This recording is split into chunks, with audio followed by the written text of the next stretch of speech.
Border में सुन्नी तहरीक पारां जश्न ईद मिलादुन्नबी सल्लल्लाहु अलैहि वसल्लम जो जलसो हैदर चौक बाडर ते मुनक़द कयो वियो। जलसे में अहले सुन्नत जमात के कारकुननि वॾे अंग में शिरकत कई।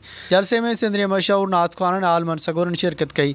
जलसे जा मेहमान ख़ास मौलाना अली अकबर शेख कासमी हुआ। जलसे में नात ख़्वाननि हज़ूर अकरम सल्लल्लाहु अलैहि वसल्लम के शान में नात शरीफ पढ़ी। जलसे में आलमन सगोरनि बयान कंदे चयो त हज़ूर अकरम सल्लल्लाहु अलैहि वसल्लम रहमतुल लिल आलमीन आहे। अल्लाह साईं पूरी कायनात लाइ खेसि रहमत बणाए मोकिलियो आहे।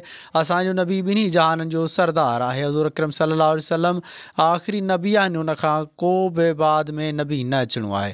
कादियानी हज़ूर अकरम सल्लल्लाहु अलैहि वसल्लम जा गुस्ताख़ आहिनि। पाकिस्तान जे कानून मूजिबि कादियानी गैर मुस्लिम काफ़िर आहिनि। उन्हनि जे मज़हबी सरगर्मियुनि ते पाबंदी लॻाई वञे। असांजो दीन अमन ऐं भाईचारे जो पैगाम ॾिए थो। असांखे हज़ूर अकरम सल्लल्लाहु अलैहि वसल्लम जो ॿुधायल तरीक़े ते अमल करणु घुरिजे। उन में ई असांजी कामयाबी आहे। जलसे जे आख़िर में लंगर पिणु तक़सीम कयो।